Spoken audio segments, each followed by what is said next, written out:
I'm going to be putting it on the chat here. So Siri, can you just post it on the groups? Yes, Anna. Children, that's the link to YouTube. We are also streaming this on YouTube. So you can share it with your parents if they would like to join from a different device. Okay. So good morning, Tarun and Meghana. To start with, Tarun, tell us something about your school days. Everything that encompasses school days, academics, activities, friends, yeah, please go ahead. Good morning, everyone. I'm Tarun, and as Anita aunty introduced me, I'm doing my engineering in IIT Kharagpur. First of all, thank you for having me here. And yeah, coming to the question, regarding my school days. So, I did my entire schooling in Bharati Vidya Bhavans, Jubilee Hills. So I studied there from LKG till my 10th grade. So, coming to school, in school, we actually had a lot of opportunities were plenty in school. You get to do anything. You get into sports. Then you also have academics. You also have different cultural activities to take part in. But as a student, in my initial schooling years, I was kind of you know uh, I didn't actually think about too many things around. So I would just be happy, just go and participate in any events that were taking part. My mom used to motivate me to go and participate, just so that you will get to know what is it actually about. But as I started getting into my teenage years, around 6th grade, 5th grade, then things started to change a bit. I started to think too much, what they might think, what somebody who's looking at me might think about me. So because of that, I started to develop a shell around me and get into this shell and not venture out of it. So yeah, from 6th grade till 10th grade, what I thought was schooling is only about academics. Whatever that comes other than that is not actually needed. That is what I felt for me. But so you kind of became conscious, Tarun. You became Yes. conscious when you kind of got into 6th grade, maybe the adolescent years. Right. You became more conscious and you became more withdrawn. Okay. Yeah, I had this sense of insecurity. Maybe they might laugh at me if I speak something, if I ask something. So because of that, my friend circle and everything started to shrink a lot. Right.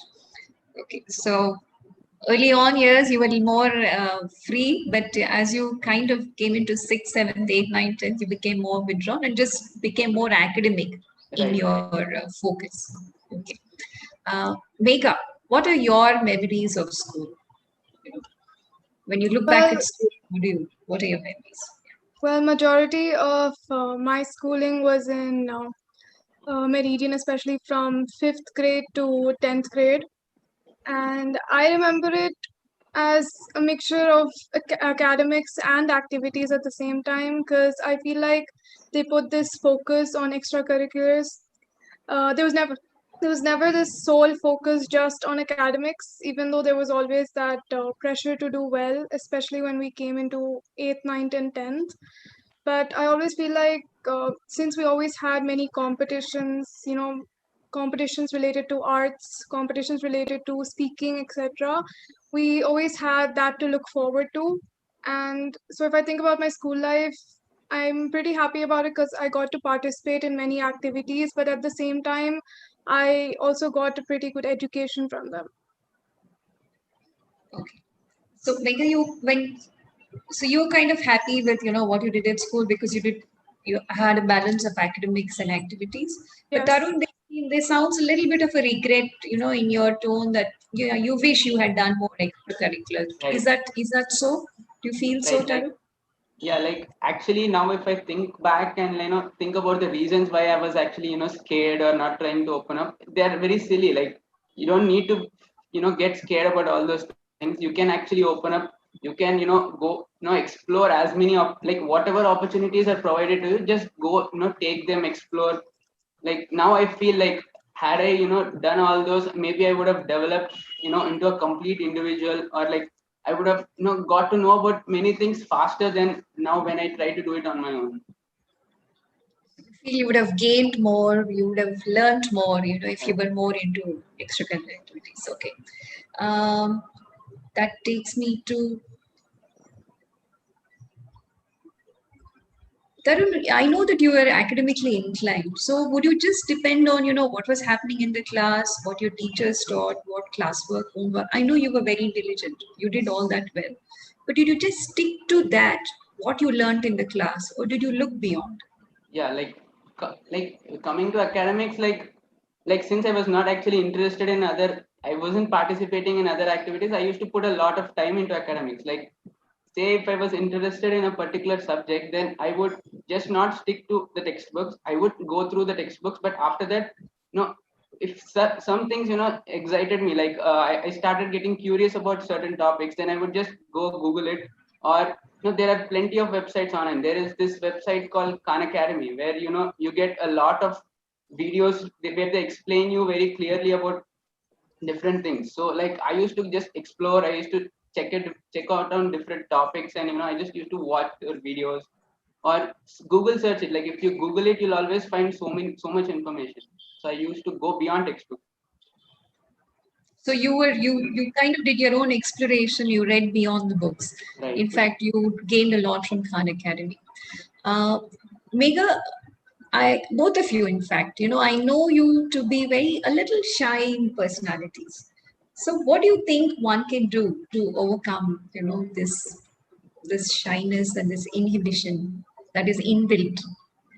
What can one do? Tarun, you go Okay. first.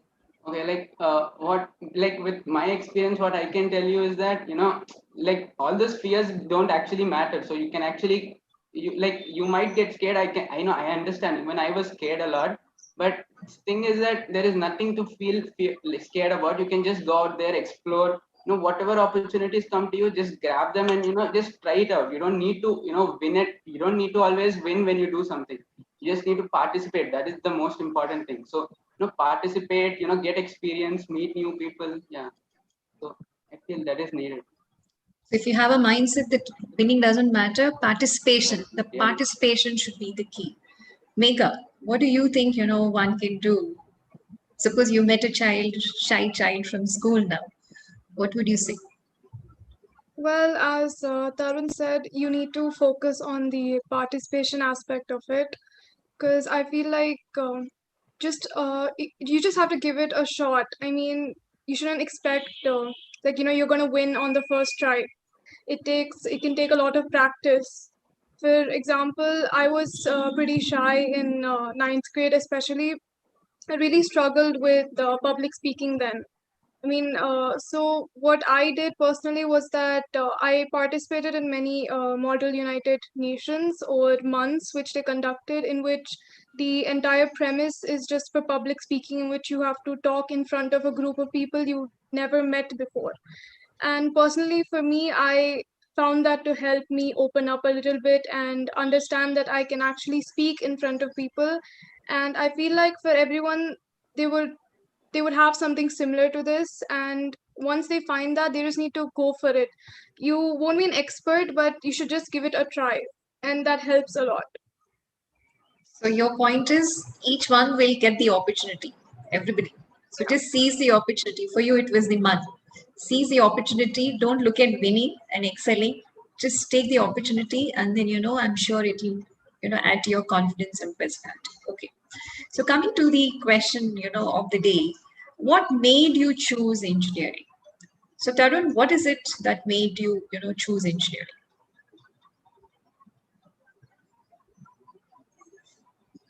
Yeah, Tarun. Yeah, I think you are muted. Tarun is muted. Siri? Yes, Tarun, unmute yourself now. Yeah, sorry. Yeah. Could you repeat the question? Okay.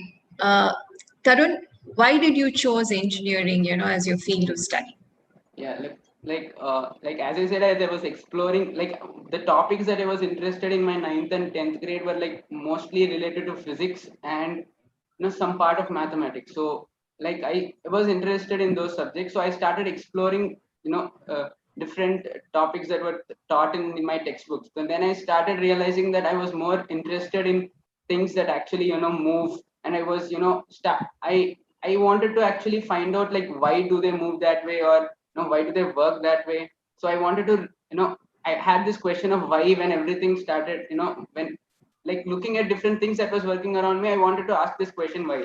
So I felt that the most the field that is more inclined to my interest was actually engineering. So actually that is the reason why I chose engineering. So yeah, the natural curiosity of knowing why, how things work around you, that led you to engineering. Megha, what about you? What led you? Well, I was always interested in computers from a very young age. I started using them since I was like 4 or 5, actually. But I feel like my real interest in engineering actually came from computer science, which is why I took that. Mainly because in ninth and 10th grade of school, we had programming or coding classes as part of our computer syllabus. And that was when I guess we were taught both C and C++, and it was my first introduction to coding because I had never even written one line of code before. But I found it very interesting because one thing about programming is that there is no particular solution. Like in the subjects like math and science, you there's one answer which is correct. I mean, for math you can use different methods, but usually there's one answer. Whereas in programming you can use any method to solve a problem, and it's also the thing that you can build anything with code.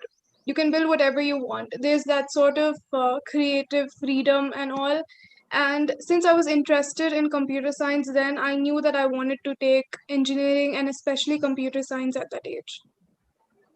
That's an interesting take, because coding is a creative process, and you are a very, I think you are artistic by nature. So the combination is, yeah, it worked out well for you. Wonderful. We all know that, each one of us needs somebody to go back and speak to, like a sounding board. It could be a friend, it could be a family member. So growing up, Tarun, who was and is your sounding board? Who is that one person that you confide in? Because I totally believe that we should not keep our feelings pent up. Whether we are depressed or happy, we should have something to share with. So who was your sounding board there? Yeah, right. During my initial schooling years, like I never felt a need to actually speak out to someone. Like I was very open, like it was all normal. Like, but when I started, getting into my teenage years, like there are different physical and mental changes that happen in you. So you actually need to speak out to someone. So in those years, like I felt like my mother was the closest. Like I could, just go to her, and actually, because I actually trusted her, and I felt that whatever advice she gives me would be, in a good, would actually help me, rather than it's like if I start trusting some other person like who hasn't experienced it, so then maybe that solution might not actually help me. If I actually go and actually talk with my mother who has already experienced all of this, then it would help me a lot. So with that thing in mind, I would speak, I would open up to my mother a lot. That's a smart move. You know that your parents have already seen this, done this. So, learn from their experience. Wonderful. Megha, what about who was, the closest to you, whom you would go and confide? Your worst fears, your happiest moments. I think it's similar to what Tarun said. I told my mother most of my fears and all. She was someone I could tell anything to, and plus also my father, because of which I actually got interested into science, because he's the one who taught me about space and everything. So I feel like I can tell anything to them, and it's just something I'm comfortable with too. So hearing both of you, it sounds like it's good to have a good channel of communication open with your parents. So your parents seem to have been, supporting throughout, emotionally and physically. Okay. Other than your parents and your, the near family, I'm sure each one of us has a role model, and especially maybe in your field of study. So Tarun, who would you say is your role model? Yeah, like once I started, getting interested into engineering, I started looking around for like, started searching for, people who have actually worked in this field or who are working in this field. And then like, I've come across this, person called Elon Musk. Like most people would know him. So he's, he's the co-founder of many companies. He's such a good engineer that he actually started, certain industries. Like he started from scratch. Like there wasn't any electrical car industry before him, and there wasn't any private space company before he has started SpaceX. So that actually interested me in searching about him, looking more about him. How did he actually go from being a student to such an engineer? So he was actually my role model while I pursued my engineering, and while I started thinking about engineering. Elon Musk. Right. Megha, what about you? Well, well, I never had like a single role model growing up, but I feel like there are so many people in the, in all the STEM industries, and I feel like I was inspired by each and every one of them because they've all accomplished so many different things in so many different industries. So I've never had like a single role model, but I was usually inspired by what the industry was doing as a whole to help the planet. Okay, technology, engineering, artificial intelligence, which is your field of choice. Okay. Um, I mean, you spoke about your parents' role and the role models that you have. How about when you're making a choice? Where is it going to be engineering? Is it going to be medicine? Both of you chose engineering. Were you kind of guided by your parents' decision on this? Your parents said engineering, and then, or do you think children should be guided by parents or society or friends and trends, or should it be their own individual choice? Tarun, you take it. Yeah, so like it should be a mixed thing. Like what happens is we as students in ninth and 10th grade, we what we know is like just a limited portion of what is actually out there. Like what we know is like, okay, whatever was taught for me in that, I am interested in this, I'm interested in that. But what parents know is they have actually seen, they have grown through all those schooling years, so they know what lies ahead if you actually choose engineering, or what lies ahead if you choose medicine. So what I feel is you should convey your interest to your parents. Like say I'm interested in physics, or say I'm interested in maths, or I'm interested in biology. You have to convey it like, okay, this is my field of interest, I would like to pursue this more than this. Then they'll give you a better career option, like, okay, then you can go for engineering or you can go for medicine. So it needs to be mixed, like both ends. So you express your choice and then take their advice. Right. Megha, what do you think? Because I think your experience, in college from your friends, it speaks otherwise. So do you think it should be Yeah. your choice or your parents' choice? Well, personally, I feel that it should be the student's choice, mainly because whatever you're interested in, you'll kind of be, binded to that for a very long time. Especially, you don't want to, spend 4 years of your life studying something you're not interested in. Like, I've met people who took computer science just because it is a very desirable field of study, but not because they're interested in coding. I mean, it's not it's not a bad reason, but you can still do well in the course. But I feel you would enjoy it a lot more if it was something you decided to do. Like there are many other jobs in the world, there are many other career options. If I just feel like you could give your best to it if you really like it.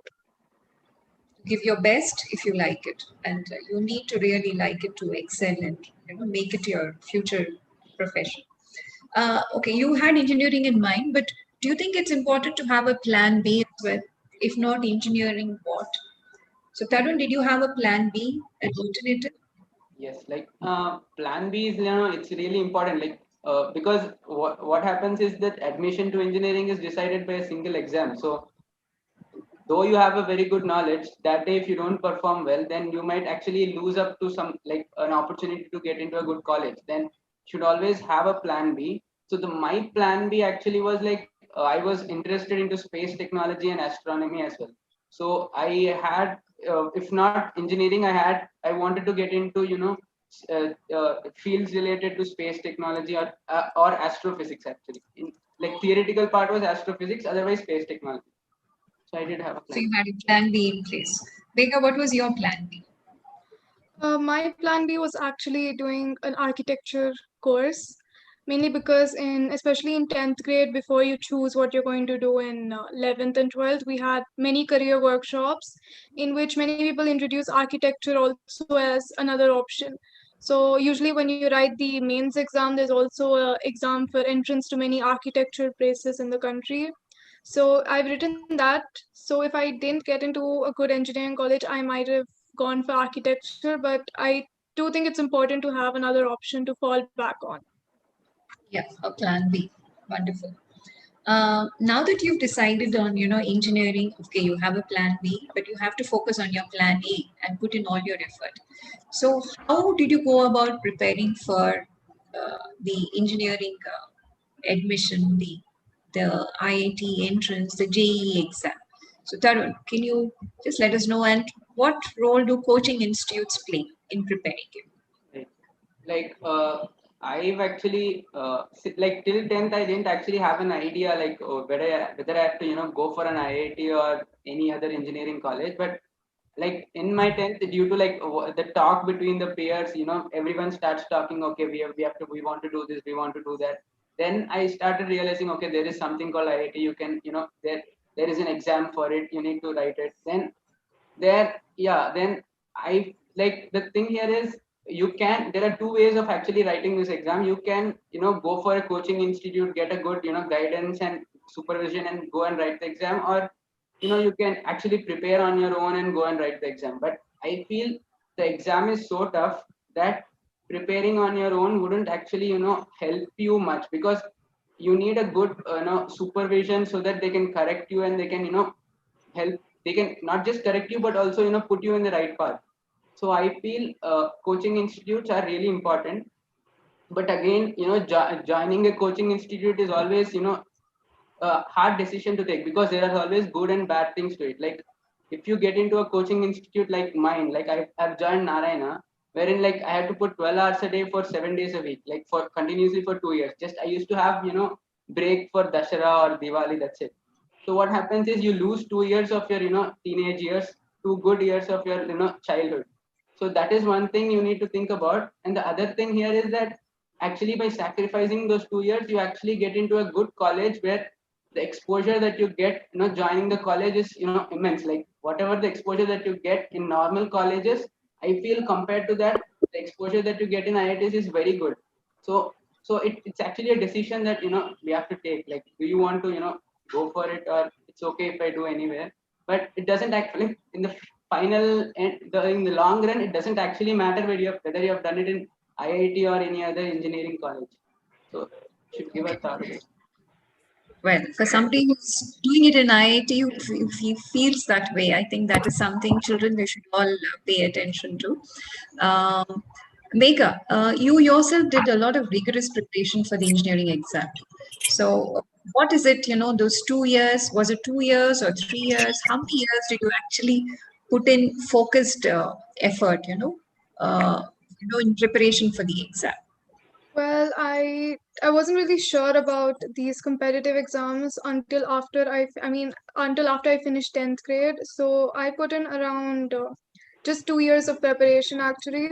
I was also in a coaching institute, so I know the pressure and things which occur in a coaching center. If, as Taran said, if you plan to go to a coaching center, you have to be very mentally prepared, because it's going to be very rigorous and you'll be expected to study a lot. So I feel like if you want to go to a coaching center, you should be very goal oriented and know that if this is what you want, then it's easier to study for it, and that. But also, it's a 1 day thing at the end of it. Right. Um, just want to ask Tarun, what is the format of the engineering entrance exam? Because somebody, the students here who are listening to you, they want to take the exam. Just briefly about what is the format of the engineering entrance test? How does one go about it? Right. So like the engineering entrance exam is the syllabus for the exam is usually whatever we study in our 11th and 12th.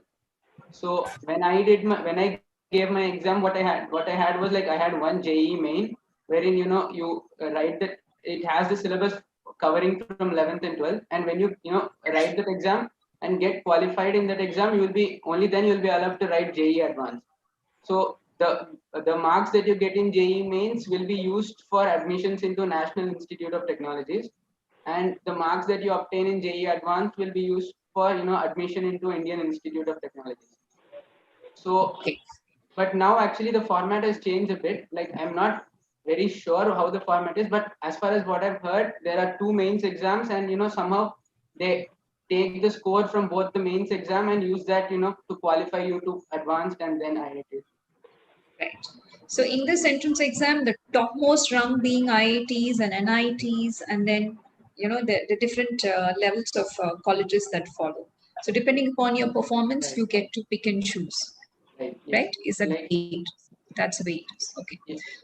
But Megha, you just said, no matter how much preparation you put in, you join the coaching institutes, you clock in 12 hours, 14 hours of preparation a day, it's still a lot of touch and go, in spite of all the effort that you put in.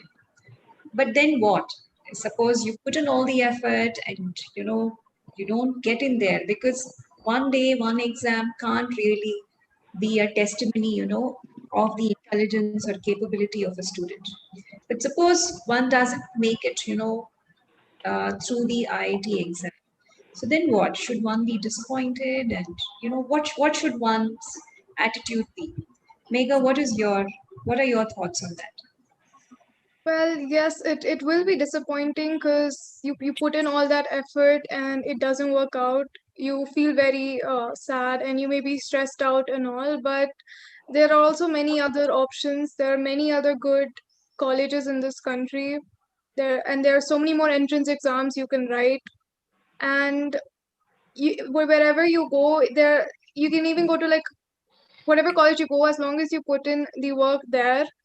If you have those skills, if you maintain those skills, if you learn new stuff, I think at the end of it won't really matter.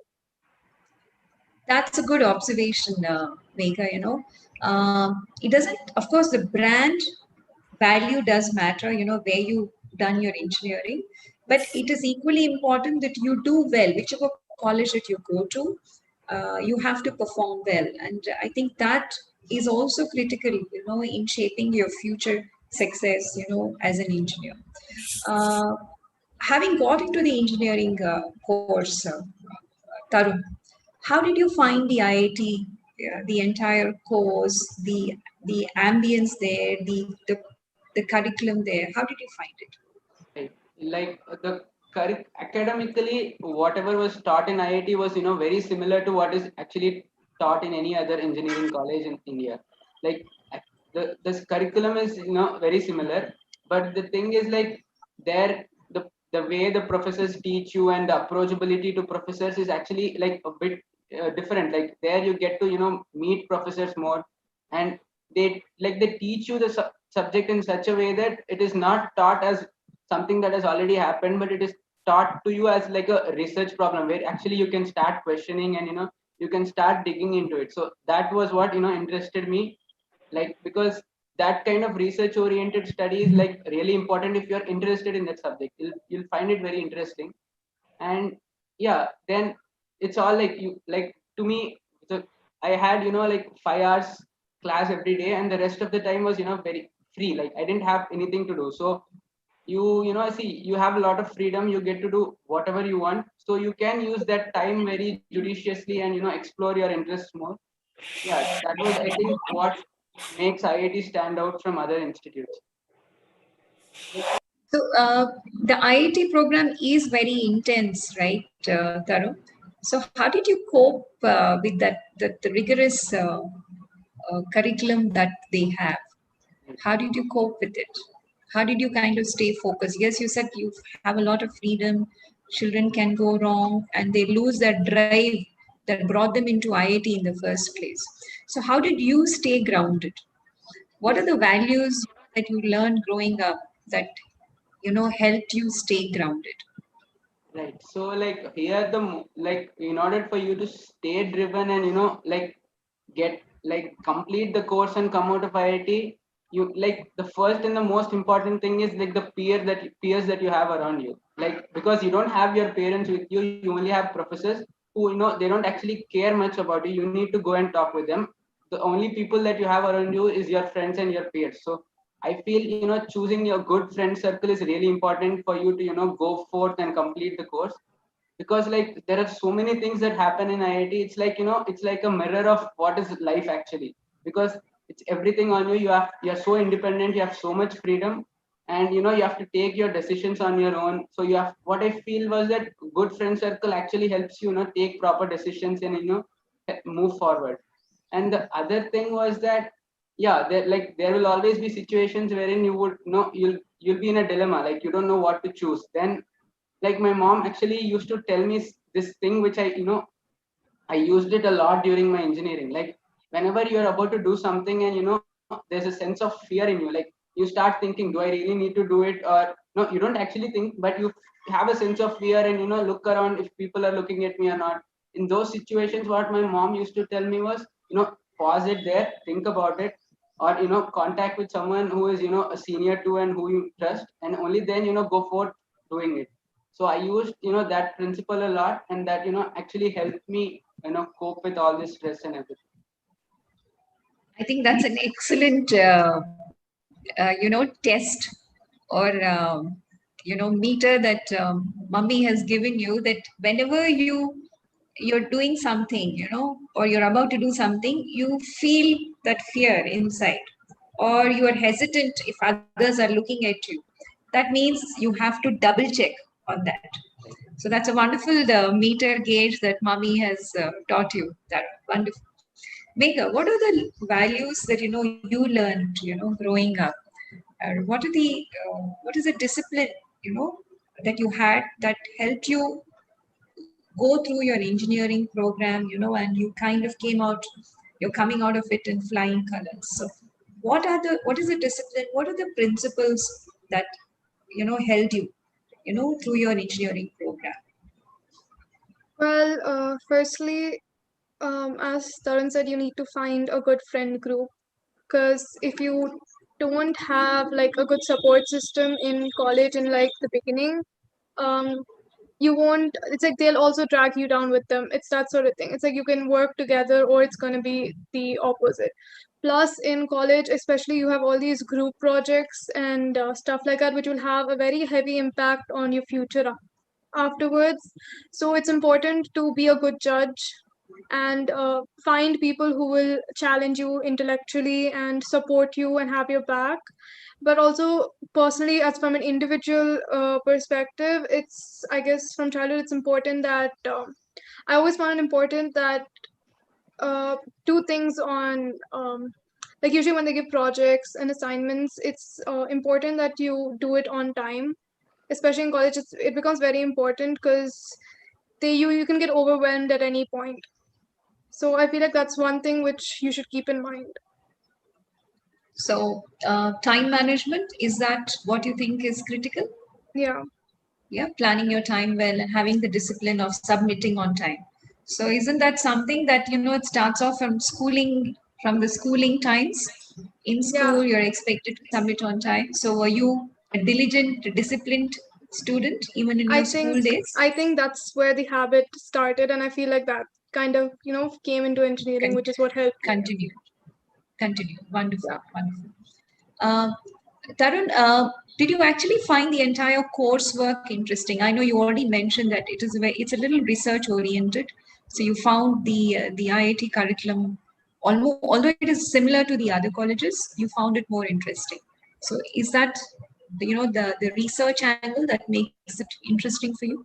Right. Yeah. Like as I said, like at every point of your learning, you start questioning things, and every time you start you read something, you have to actually go through certain books. You have to you have to do your own research. So that actually interested me a lot.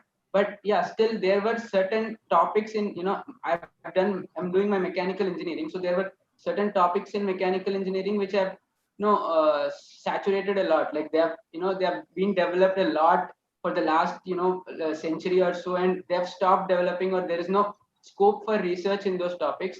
Like when I was actually going through such topics, I wasn't that interested, but overall the way it was taught and the curriculum, it was really interesting. So this one thing that you kept repeating, why? So even as a student, you were asking the question why. So do you think for an engineering aspirant or for somebody who is into engineering, it becomes very important that you keep asking why? Right. And should You're you right. also do it, in your growing up years, or whether you're in your engineering stream or at school, should you keep asking why? Yes, that like I don't like I was this kind of student where I couldn't accept when something was just told on to me. Like I wanted to know why is this being told to me and why not the other way. So that that is something that everyone needs to have. Like that is this inner curiosity that we have to know what is happening around us. So I feel that every student, not just an engineer, anyone, you go anywhere, please you should know completely what you are doing, so that you get to know only when you start asking questions. So I feel that question, the asking why, should develop from your schooling itself. Like whenever something is taught, or what you read something in textbook and you don't understand, or it feels out of place, then you should ask this question, and you also have good resources online to actually get to know the reasons. Ask the questions and do your own research, right? To get to the bottom of the question Right. or the doubt that you have. And the one thing that we normally associate engineering is with math. So suppose a student, who is listening to you is not so very confident with math. Does that mean that they cannot aim for engineering? Megha, can you go first with this? Well, I feel like it depends on what branch you are interested in because some branches depend more on math than others. For example, computer science has a lot of math because that's basically what programming came from.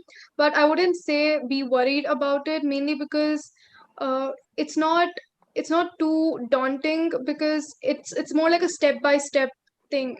It's like whatever you learned in 11th and 12th, you'll have whatever you learn in 11 to that's basically going to be your foundation for engineering, and they're not going to throw too many hard subjects at you right away, especially in math. You'll have it for a long time, but they teach it slowly, and you'll understand it and you'll get better at it, and it shouldn't be something you're scared of. Right. So you don't have to be scared of math, even though you are kind of average at it. You can still look at working on your on the subject and still kind of be able to go through the engineering curriculum. That's what you mean, right, Mika? Yeah, it's just about practice. It's one subject which just needs practice. It needs practice. So how much of importance do you give to practicing math? Suppose you wanted to become an engineer or study engineering. How much emphasis on practice, Mika? Well, I would give it a pretty high emphasis, mainly because I've always known that I wanted to go to this branch, and I knew that it was going to be pretty math heavy, which is why I made sure to practice a lot of math, especially in 11th and 12th, because the same concepts will be there in engineering again, and you need to know these foundations well. So, I mean, even if you're not perfect, you're going to learn them again, but it's still better to have those foundations. Just understand the basic logic. If you can understand why we're doing this, it would really help you then. Wonderful. Tarun, I know you, to not be such an extreme math, enthusiast till till you reached your secondary schooling. So then, how did you do that switch and switch in such a way that you were able to crack the IIT?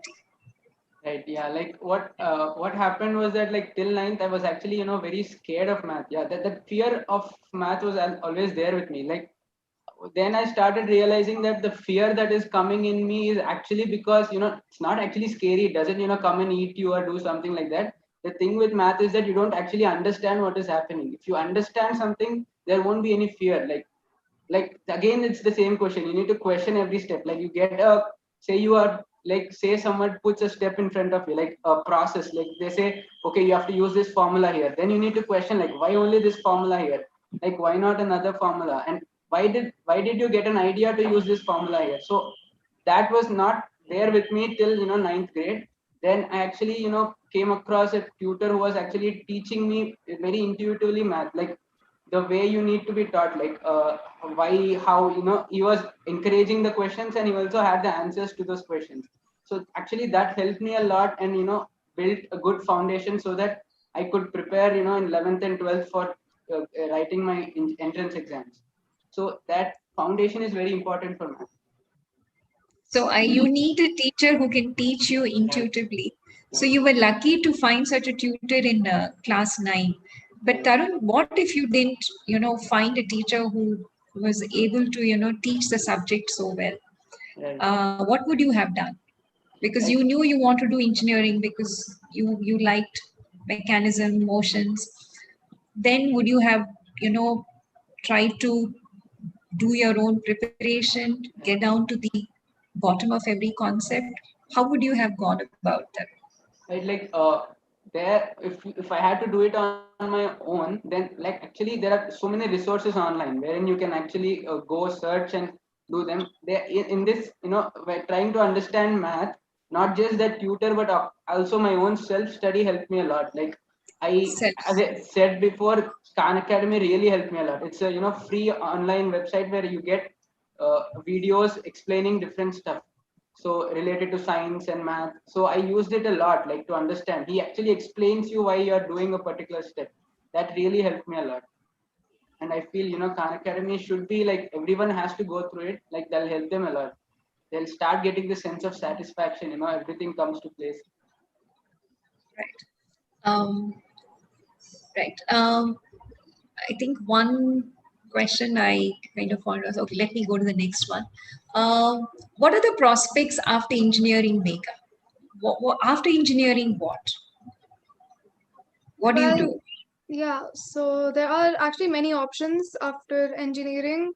Mainly is that the first, usually most common option people usually go for is they go for these jobs. Usually almost every college has something called a placement cell, to which companies come and they usually recruit students from college itself. So usually, I think majority of the students tend to go for jobs immediately after finishing their degree.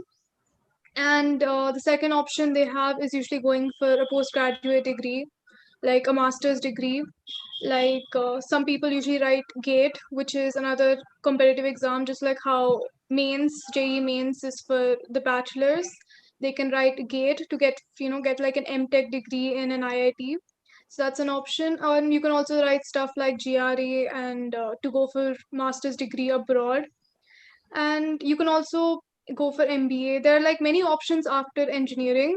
So, but the main point is that during engineering, regardless of whether you go for a job or a master's degree, it's very important that you build up your resume, or you build up you should not just learn and write the exams in engineering. You should participate in whatever they conduct. There'll be many workshops, there'll be many events, and you can't just build your technical skills just from college. You need to participate in other events, especially get more certificates and stuff. So, regardless of what you plan to do after 4 years, uh, you should spend the 4 years building up your skills, participating in events, etc. So, regardless of what you choose after 4 years, you'll have a set of skills ready for whatever path you choose.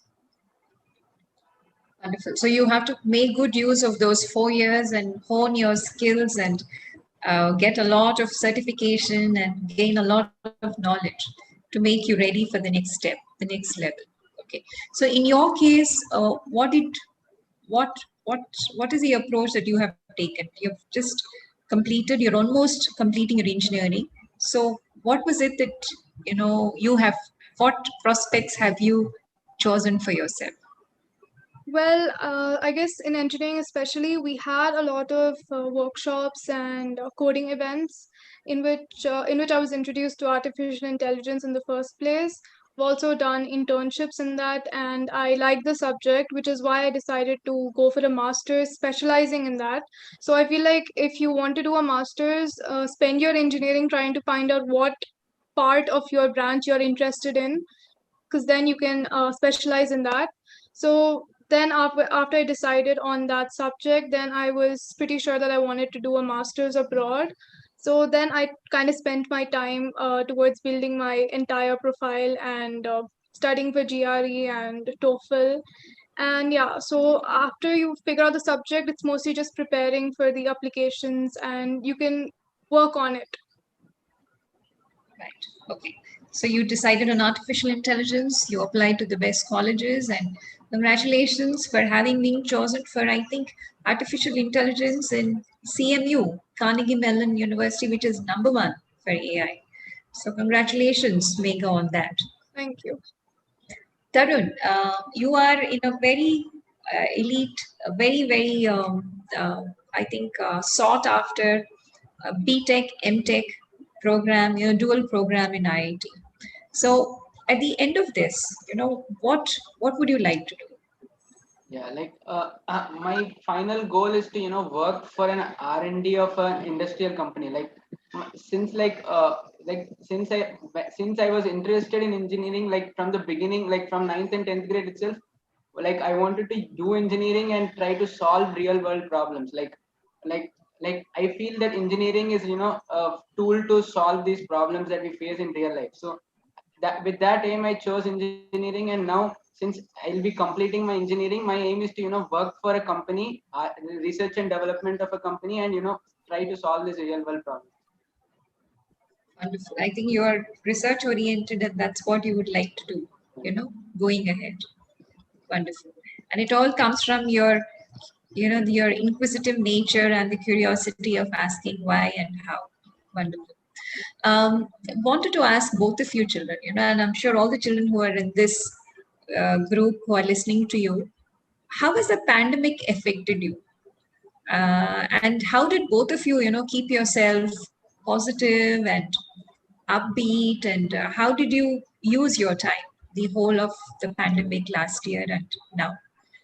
Megha. Well, I guess before the pandemic hit, I guess college was very stressful. It was like the end of third year, and there were a lot of work being thrown at us, and it was getting stressful. And suddenly we had like so much time. There was like this abundance of time which I never had before. So it was it was a really bad situation outside, but I felt that to stay positive, I had to use the time wisely. So I took those months off as some time to practice for GRE and practice for all these exams I needed, and I thought that I wouldn't get this time again to prepare for something this well, because usually when you're preparing for an exam you also have your academics to take care of, and I had a little bit of time in between in which I could focus entirely on one exam. And I also feel like to stay positive, I tried getting back into some hobbies which I never had time for before. I feel like that helps you distract from what's going on and it will give you some positivity. You can, the hobbies can be anything. You can try exercising, you can try painting. There are so many other things which you usually don't find time for. And I feel like it's, when you have time, it's better to, try something out. Right. So the abundance of time that you had, you put it to good use, preparing for your exam, and then also keeping yourself positive through indulging in hobbies. Tarun, how did you keep yourself going in this pandemic time? Yeah, like in the beginning it was very difficult to actually understand what was actually happening around me.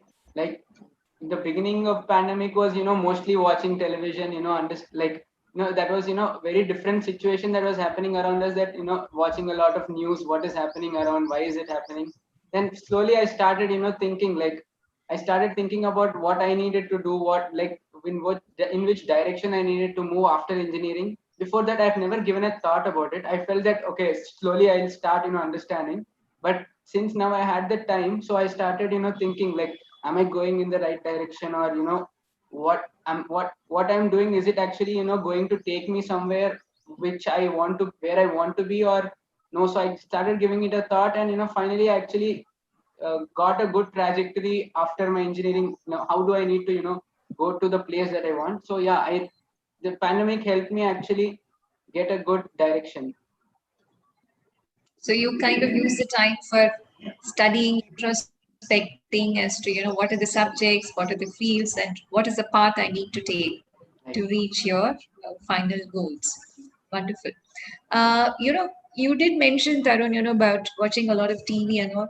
And I think a lot of children at school are caught up in this thing where they are watching too much of screens beyond their class, online classes. There's a lot of attachment to gadgets.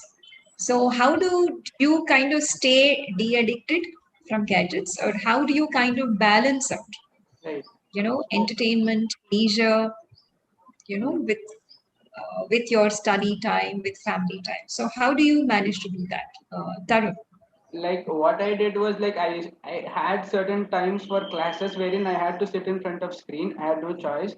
In the free time where I didn't have any classes, I used to schedule my time. Like I used to put this much amount of time I would sit in front of laptop because I have some work to do. The rest of time I'll just go talk with my mother or talk with my father, or just go out and stand and look outside. Like how like now what is happening is, like, since we haven't seen people a lot, like looking at people actually move around is actually a good sight.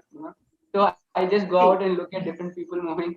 And yeah, like I schedule my times, like when to use laptop, when not to use laptop. So that has actually helped me a lot. So I feel there needs to be a time, you need to put a time for this and you need to stick to it and then come out of it immediately. So you yourself should put some kind of a limit to the times that you're spending on gadgets, and you should follow. You should follow those, checks that you have. Makeup. How do you balance out screen time, gadget time, with your studies? Well, I think as Tarun said, scheduling is pretty important. Plus, now Scheduling. now you have phones which will let you see how much time you've spent on it, and if you look at the hours on that, you'll kind of understand.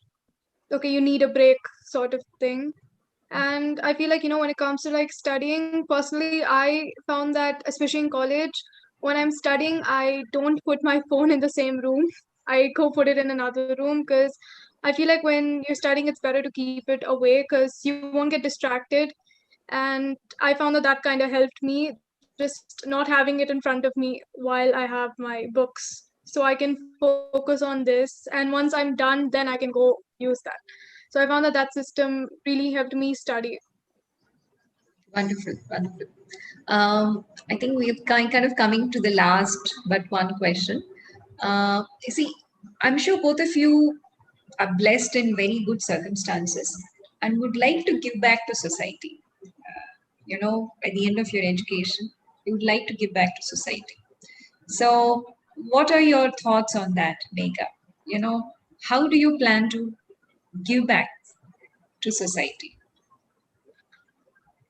Well, I've chosen my subject as artificial intelligence, and I feel like sometimes it can get a bad reputation, mostly because it has the capability to do anything. So I think it has a lot of potential, and that can be used for any purpose.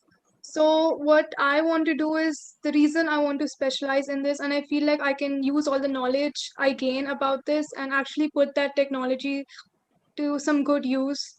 Well, personally, I I feel strongly about climate change, especially.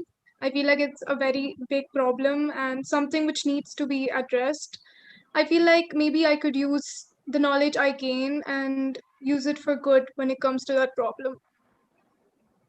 Use artificial intelligence for climate change. Right? Yes. Tarun, how do you want to, do something good for society? Yeah, like as I said, engineering is like kind of tool to solve problems. So what I want to do is I want to use my knowledge and approach the different kinds of problems that we have created for ourselves. Like these are not problems that have come like naturally, but we have created our problems, and now it is our time. It's our time to actually go and approach those problems. Like a lot of, like, one of, as Mega mentioned, one of the problems to be climate change. Like there is a lot of you know issue going on with climate change, and many, like, there are a lot of people working on it, but I feel like as we as young mind, we have to put our efforts towards working, so that we don't just make the earth, we just don't repair the planet, but we need to also have this sustained for a long period of time, so that even our next and next generations still live in this planet. So I feel, I want to use this knowledge to tackle these kind of problems. Yeah, look for sustainable solutions to problems, that we have created with our own hands. Yeah, so all your engineers should put your, brains to work on that. Yeah. Yeah, this is a little something that, you can give to the children, the audience here. So if you went back to your school days, is there anything that you would have done differently? I wish I had done this, it's differently. So do you have any such thoughts about your school days? That could be actually your words of advice for the children who are listening to you. Yeah, Tarun. Like there are a lot of things I would have told myself if I had gone back. Like one thing is like I uh, I tell you, like there's no reason to feel scared about. Don't have this sense of fear when you're like, I mean, like when you're like, going to, going and talking with someone, and you're gonna socialize with people, or you're gonna participate in different stuff. There's no need to, fear for what people might think about you. Just don't care about what others think about you. Like if you like doing something, and if it interests you a lot, just go and do it. And since like we are in a young age, and like, in ninth and 10th grade, you don't have much responsibilities on you. So you just can, have fun, go explore different things. You just don't need to stick to your books. You can, go out, play, read lots of books, watch good videos on internet. You'll always have good things to do in internet. So do all those things, and explore and participate and socialize. Yeah, that is what I. Wonderful. Yeah. So use all the resources that you have, explore, don't feel tied down. Right. Use all opportunities that come your way, what school creates, what your parents present, teachers give. Right. Good, good advice. Megha, what Well, would you say? so my words of advice would be don't give up and don't be afraid of change. Like personally, I had trouble with math, especially in ninth grade. I mean, there was a point I was doing good in math, and then in ninth, I think I got overwhelmed or I found it very hard.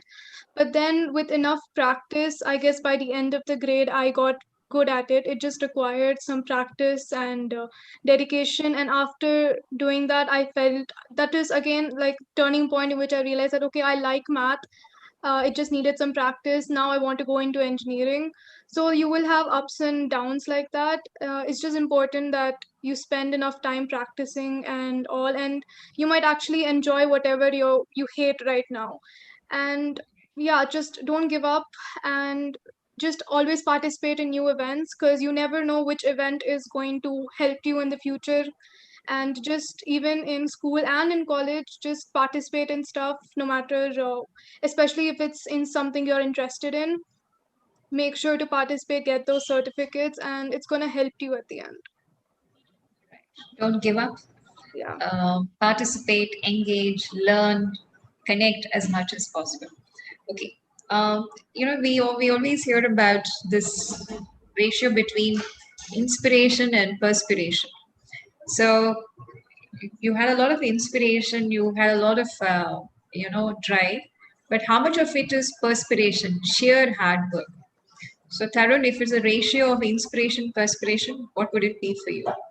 Yeah, like I feel like a lot of it was due to hard work itself. Like, we, like the thing is that when you start putting out, long term goals, then what happens is like, it's like it relies a lot on hard work. Like you need to be consistently putting that hard work, in it for a long Can span you of time. quantify it, Tarun? Like, 11th and 12th, how many hours of hard work did you have to put in? yeah, like hours in the sense that, like, I had 12 hours classes every I day. know, not a great question, but just for a, because even if you got your goals high, set your sights high, then how many hours, suppose it's something like IT, how Yeah, many like, hours of, yeah, how yeah, many like hours did you have to put in? I had to put in like around 12 hours a day, and it was like for continuously for the next 2 years. Like I had to put in like around 12 hours a day almost every day for the next 2 years. Like I had these breaks in between, but yeah, it was like on an average 10 to 12 hours a day. So like, all through your 11th and 12th. right, yeah. Right. So, Megha, do you also feel it's that all perspiration and little bit of inspiration? Well, you do need goals because I feel like those goals are what are going to inspire you to put in that work in the first place. You wouldn't put in the work unless the goal is something which is your source of inspiration. Inspiration, yes. Yeah, but you do need to put in a lot of work, but at the same time, you need to make sure to take care of yourself because at the end of the day, you don't want to overburden yourself because then you won't be able to enjoy what you've been putting all that work for. Absolutely, absolutely. Yeah, don't let it reach a straining point. First of all, Yeah. you should be inspired to do what you are doing and put in the necessary hard work. The perspiration should be there, but don't let it reach a breaking point where you do not enjoy what you're doing. I think very good pieces of advice from both of you. With that, I think we would kind of take the questions that the children have been putting on the chat.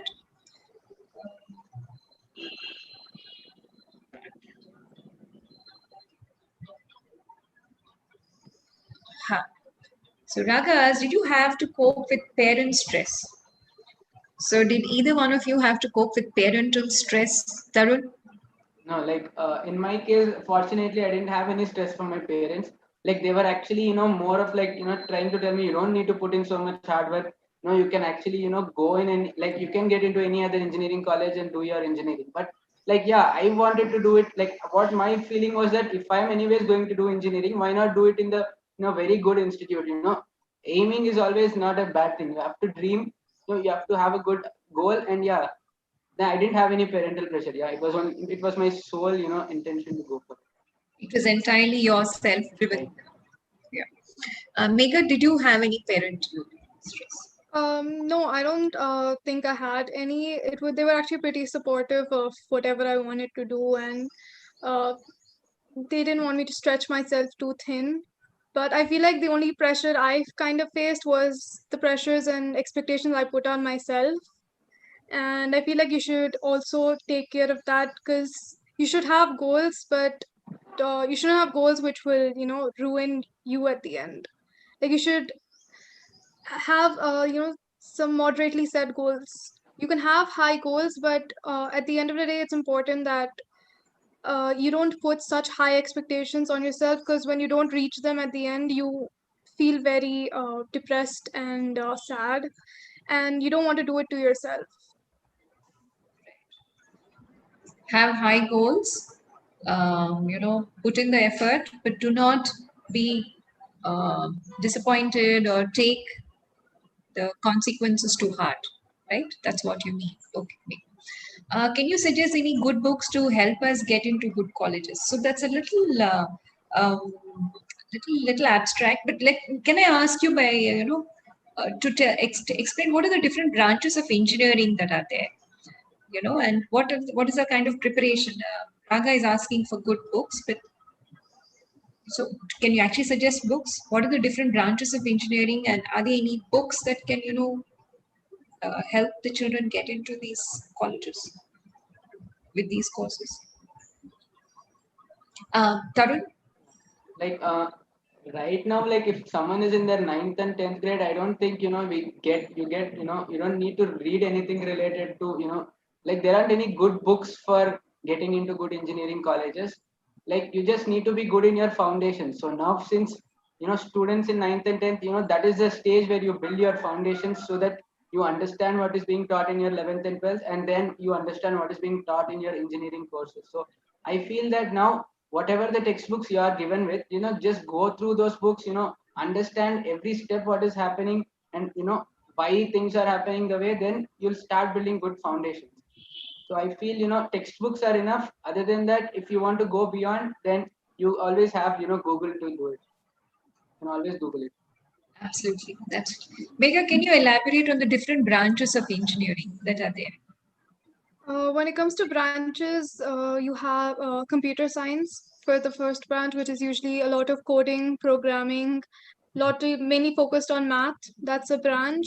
Then you have electronics and communication, ECE, which deals with how electronics work, and it's a very I think it's, and you also have electrical engineering. I feel like these two mainly kind of deal with physics. I feel like physics is a little important here because you have a lot of electricity in whatever chapters you're going to learn, 10th, 11th, 12th, you have electricity and circuits and stuff. They kind of play a big role. Then you have something called information technology, which is similar to computer science. It's what I've heard is that it's a little less hardware focused when compared to computer science. It mainly deals with the software side of technology. You also have civil engineering, which mainly deals with construction, construction of buildings, planning out cities and stuff like that, building. That's civil engineering. And again, as Tarun said, mechanical engineering, which I think he would, it's better if he talks about that because he's in that stream. So there are other, there are many other branches, and depending on your interest, you can choose. But before you choose your branch, it's important that you have foundations in all the three subjects, which are math, physics, and chemistry. Because no matter what branch you choose, at least in the beginning, you'll have to be good in all three of them before it gets focused on what you've chosen. And yeah, personally, I found, I guess, in ninth and 10th, I used to do a lot of RD Sharma, especially for math, because I found that it had so many problems, and I found that practice will make me better. So, and other than that, I just feel like, as Tarun said, just get your foundations straight and you'll be fine. Yeah, we've got, yeah. So you did mention R.D. Sharma. Any other books that you felt helped you in your ninth and 10th for math and physics and chemistry? I feel like the textbooks are pretty good What in are the themselves. textbooks that are the Yeah, the CBSE NCRT, yeah. has? You feel they are good enough? Okay. Yeah. But of course, a lot of practice is what you both said with regard to math. A lot of practice. Okay. So Tarun, a little about mechanical engineering, your subject. Yeah.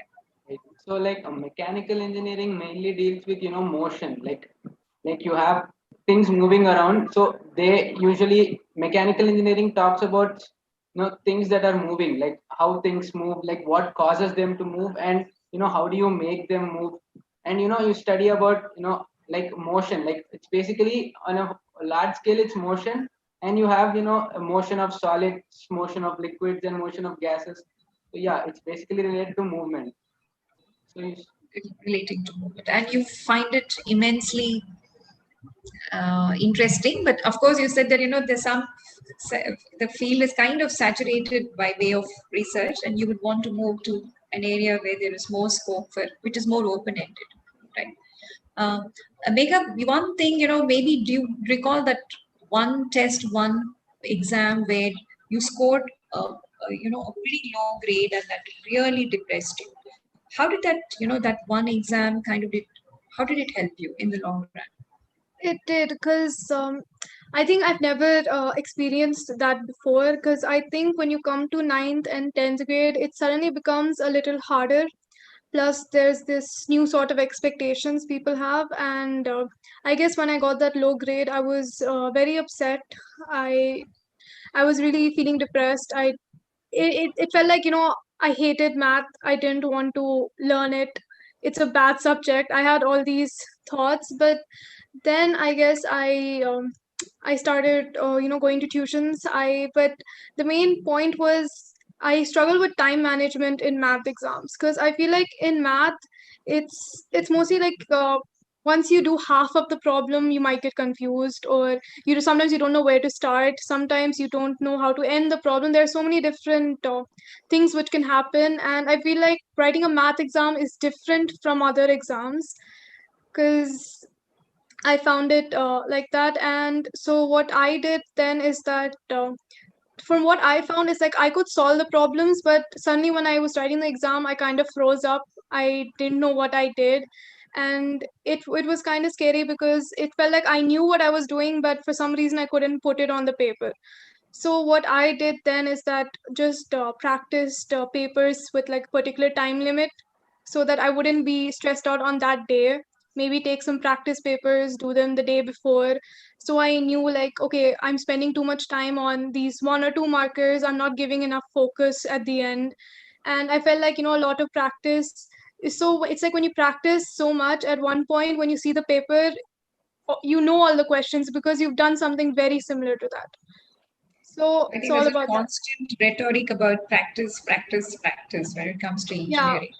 when it Yeah, comes to math especially, math especially. that. Since we're on to the topic of books, I think practice of textbooks from SSC, CBSE, any books that you can lay your hands on, H.C. Varma, D. Sharma, practice as much as possible. I think that is the key. Right. So we would like to ask the children, anybody wanting to ask questions, you can raise your hand, and then, we could unmute you, and then you can ask your questions on your own. Do we have any questions on YouTube, Siri? Only one question from Raga, the same question. Yeah, we got a question from Varun sir. How can an engineer make a difference in society? And what makes an engineer stand out? From Varun, please go ahead and ask. Unmute yourself, Varun. Yes, ma'am. Please go ahead. Actually, my question was, how would an engineer make an impact on a society? How could an engineer make a difference? Like engineers standing out from other profession. Yes, Tarun, you can take that. Right. So like what what we basically do in engineering is like we use the theory that we have studied, and like basically there is a theory to different things. Like we actually implement, like somehow modify it to solve the problems that we are actually facing in real life. So how can engineering impact, in the sense that engineering is like the practical implementation of science that we learn. So yeah, so you have different ideas, like engineering, like it can be used as a tool to solve problems, as I was saying before. So like you implement different concepts that you learn, and you use them to solve the problems that occur to you. So engineering is basically translating theory into practice, Right. and applying in a problem area kind of will actually lead to solutions. So when you apply theory to the problem, then you come out with solutions. So that's what makes an engineer stand out from the others. Is that what you want to say, Tarun? Right. Absolutely. Right. Absolutely. Yes, Saket, would you want to ask your question? Yes, ma'am. Yes. If you want to do engineering in abroad, which syllabus would you take in 11th and 12th? Like English, CBSE, state, ICSE, or IDCSE? If you want to study abroad, so Megham, maybe you can take that. If you want to do your undergraduation abroad, what syllabus should you take?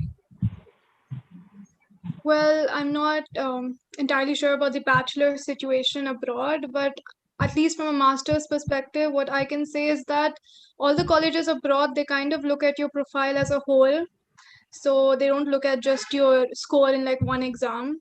So if you plan to apply, I would suggest having like a proper all-rounder profile. Like make sure that you have good grades, make sure you're in sports, make sure you participate in a lot of extracurriculars, and just make sure to usually have to write an essay for such colleges in which you have to mention why you want to study there, and point is your motivations and everything should be clear. So as for syllabus, I'm not entirely sure because I haven't done it myself, but all the advice I can give is just make sure that you have a good profile at the end of 12th grade when you're going to apply. And from what I remember, they do look at your 9th, 10th performance as well academically. They go back to your 9th and 10th, your academic records. Right. Shashidhar sir, would you like to ask the question? Yes, ma'am. Yes. Hi, Tarun and Meghana. It was very nice listening to both of you. I just wanted to know, say for example, you take, say, computer science, Meghana. I think the focus is more on, say, data structures and, say, the big O notation, the algorithms, the time it takes to the time complexity and so on, right? Yeah. Am I right, Meghna? Yeah. Those are those core subjects which you will have. Yeah. But what I see, because I have done a postgraduate course from HCU in computer science, and the focus was more on all these things. But now, as a teacher at Daksha, I see that I'm very ill-equipped with computers, in the sense I don't know how to use MS Word and I don't know how to use MS Excel. Okay. And I find it very difficult to give a PowerPoint presentation. I haven't done any PowerPoint presentation to date because I'm not very good at these sort of basic skills. Similarly, if you look at say mechanical engineering, where you have say thermodynamics, and you understand how internal combustion engine works, and whether it's an isothermal change or an adiabatic change and so on. But after all that, if you don't know how to say change a tire, a punctured tire, I feel all this is quite superfluous, right? In the sense, it is meaningless. So don't you all think that we get carried away with a plus b whole squared and a plus b whole power 10 and sine theta, cos theta, but and then get admission into the prestigious colleges and so on and so forth and do engineering, but we don't give the basic skills like this, like changing a fuse, a blown up fuse, or changing a bulb, changing a tube light and so on. Don't you think there needs to be more stress given to these skills? And that is my question, right? Like, I feel it has to start from the house itself. Like, the environment in house should be in such a way that parents encourage children to approach problems and solve the problems. Like, as sir was saying about changing a tire, like, yeah, it is really true. Like, I know people who you are very good at theory, but when it comes to practical implementation, they are very poor. So I feel parents have to create a good environment in the house from since the childhood, so that the student develops this practical way of trying to solve problems, which is very different from theoretical ways of solving problems. So I feel that has to start from the house itself. Absolutely. Yeah. True. I think definitely, sir. I think at school too, we could give them that impetus, but the home environment, I think, a little more plays a greater role than the school when it comes to building up life skills. So actually, the school is where there's a lot of theory that is delivered, but the home environment where children can soil their hands, stain their clothes, they have everything there, and I think now is the best time where you put all your skills to test, or you put all the broken things together. You go into the kitchen, you explore. You go into the garage, you explore. You take an old TV, you explore. So there's a lot that can happen in the present situations. Yeah. Thank you, sir. Yeah, ma'am. Sir, Yeah, did ma'am. that Thank answer? you. Did they answer your question? Most of them. Well, Yeah. for computer science especially, they kind of teach you all the skills, like these basic computer skills.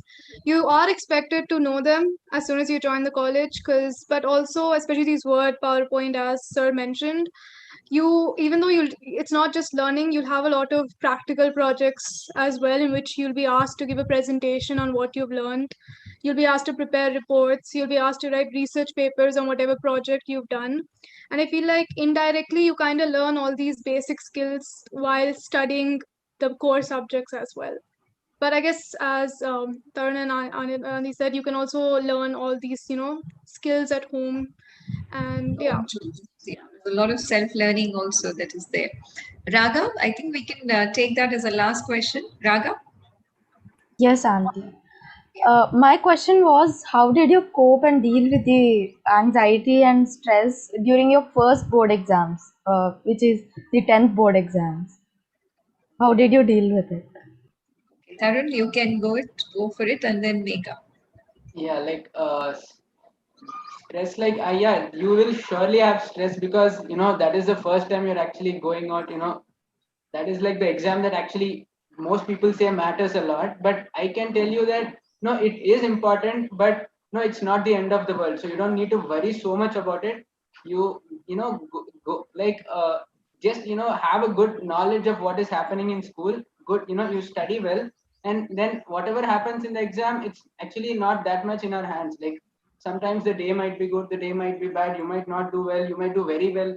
So that is not in our hands. What is in our hands is preparing, understanding, and learning. So I feel if you do your part well, the other parts they happen. So there's nothing much to worry about. So yeah, but Absolutely. Yeah. Megha?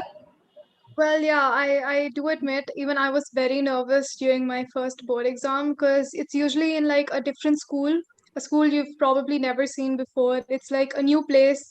You will probably see new people around. And usually we're used to writing exams in our school, which is like our comfort place because we know that place. And it can be scary. But you just have to remember the point that it's whatever you've learned in school. It's the same whether you write the exam in your own school or somewhere else. It's the same. Just think of it like, okay, I'm just writing another exam as normal. It's just another day, another exam. You shouldn't worry that, okay, just because it's a board exam it's different. It's basically the same thing. It's the same knowledge. There's nothing they're giving out of syllabus or nothing. Whatever we've learned, they're just going to test you on that. So I would just suggest that, as Tarun said, just keep your whatever you learn, just keep that in your mind. Just go. It's just another exam. You're just writing in a different location. That's the only difference between a board exam and a normal exam. So as long as you remember that, you can go for it. Yeah. Be thorough in your preparation, and that's it. That's what is in your hands. On that day, that particular day, how it turns out, is not in our hands.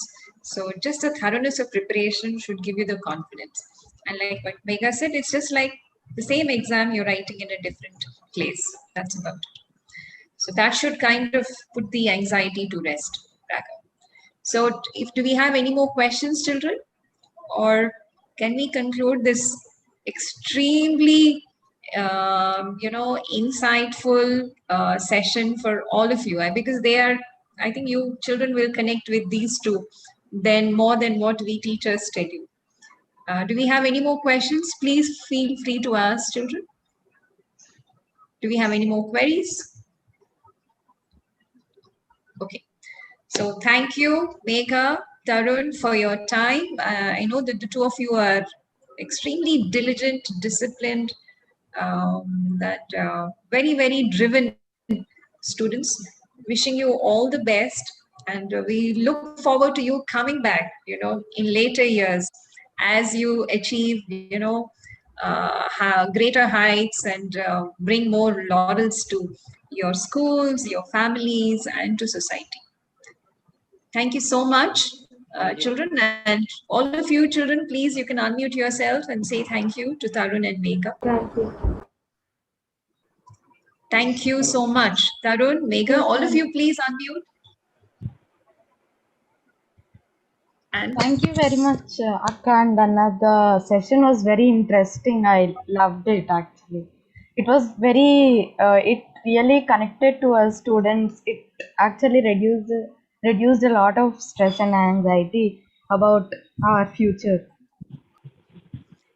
they're just like you and they have made it, so I'm sure all of you will make it, children. So there's no need to worry.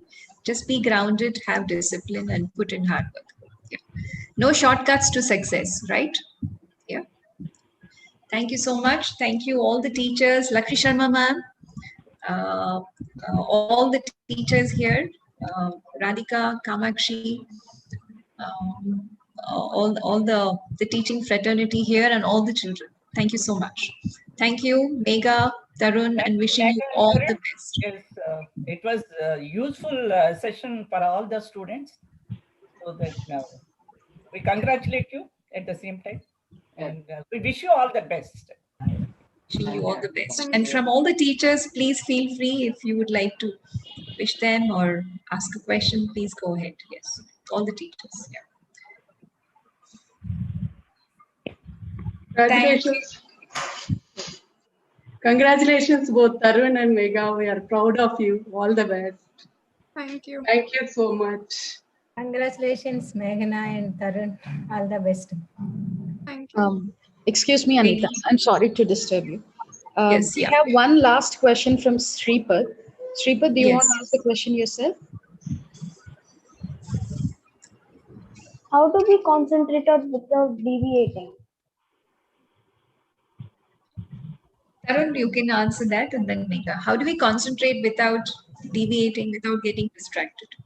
Like, you need to start identifying things that are actually deviating you from, studying. Like, if you say you want to concentrate on studying, then you need to identify things that are trying to deviate you. Like, mostly I think in this current phase, I think what is deviating us is the phones around us. So I feel if you are actually getting deviated by your phone, put your phone aside or put it in a silent, and then go forth with your work. Or if you have any other thing that is trying to deviate you, if you don't know how to actually come out of it, talk with someone, like talk with your parent or talk with a teacher or any friend. Like, you'll get good advices from people who have actually experienced it. So I feel, yeah, you need to ask them, or if that is something so trivial, then just put it aside and go forth with them. Put your phone away, switch it off and put it away, first thing, and then take the help of others to, help overcome distraction. Makeup? Well, it depends. As firstly, you should know what is exactly distracting you. And for example, if it is your phone or anything, personally, what I find it helpful is that I don't like seeing it around me when I have to study. It's like if it's there, I might get tempted to like, okay, just one more notification, just one more video. But if you have like a phone or laptop in like another room or another place where, it's like it's not in your surroundings, I feel like that personally it helped me concentrate. Because and also being mindful of your goals, maybe like if you're deviating, just think about the fact that okay, if I do this now, then my tomorrow self is going to thank me for what I did today. So keep that in mind, and yeah, I think that would help. Thanks a lot. We have Saket with his hand up. Saket? You, Saket, would you like to ask a question?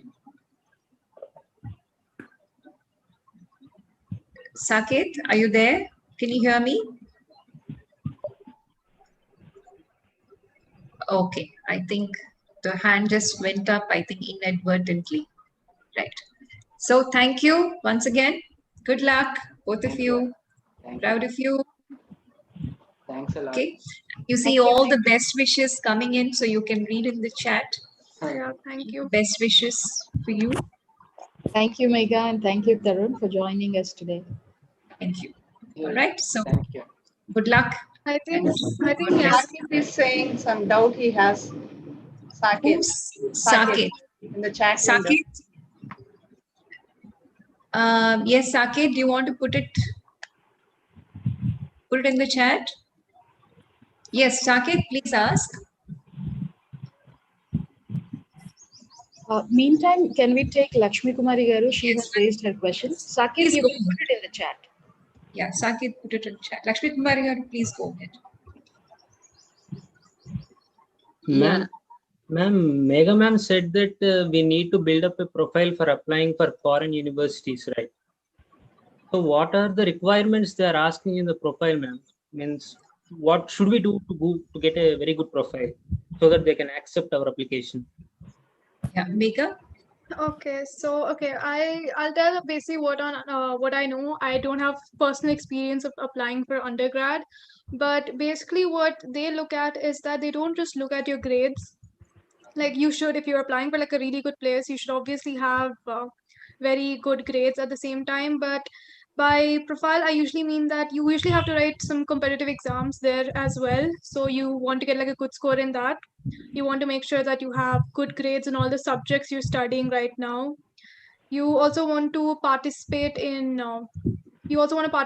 many events. Like suppose you're planning for like suppose you want to apply for engineering, make sure that you participated in some technical events that show that okay, you're interested in it. Okay, this person is interested. See, like if for example in undergrad you usually have to write an essay.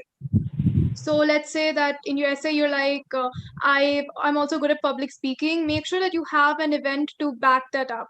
For example, if you say I'm good at public speaking, make sure you have an event being like, okay, one first place in this. Or if you're anxious and you're trying to develop certain skills, you can mention in your essay like, I'm developing these skills and I'm participating in such events to make myself even better. So you should have such events which will back up your experience and stuff, because at the end, when if they want to give you an admit, you have to, they kind of want like a perfect all-rounder student. And even if you're not perfect, at least you should say that, okay, I'm working on it, and you should give proof of what you're doing to get those skills. And yeah, and make sure you also have even if it's masters or bachelors, you need to have a good relationship with your teachers or professors, because they'll ask you to get letter of recommendations from them. So make sure you have those relationships, because your teachers or professors, they need to confirm the fact that you're a good student, and they should write that, okay, this person is very bright, I know they will do well. And so that is also very important to maintain. Understood, ma'am. Thank you for answering me. Tarun, Saket asked, I feel like, I'm in a prison and can't focus properly, in this lockdown and this pandemic year. So can you suggest, some help for Saket? Like I feel like most of the stress that people are students are facing right now is like they don't get to meet different like other students, peers, so that there are like things that we can discuss very freely with people of our age, but we can't freely discuss those with elders or our parents or teachers. So I feel that in that case, if you're really feeling you can't share it with someone, what the thing that helped me was like I used to have a diary. Like every day night after I've completed the entire day, I just sit down, write out everything, all the thoughts that I get in my mind, I just put it in a diary. So what happens is that you reduce the weight on you. You feel you don't feel heavy at all. Like you feel like you've actually shared it with someone, but you haven't actually. So in that case, it actually does so much good to you. So I feel writing, there's actually evidence saying that putting down a diary has actually helped people cope up with severe insomnia. So in that case, writing down a diary is really helpful. So I suggest you to go write in a diary whatever things that are trying to distract you, or making you feel like you're in a prison. That will really help you. I think that's a good technique that you have given. Saket, I hope that helps you. Otherwise, you know that we teachers are also there for you to, at any point of time, come back to. Yeah. Thank you, Meghna. Thank you, Tarun, and thank you, Siri and Radhika, for helping me, put up this very useful session for the kids. Thank you so much. Thank you. Have a good day. Have a good day, all of you. Thank you. And all the best.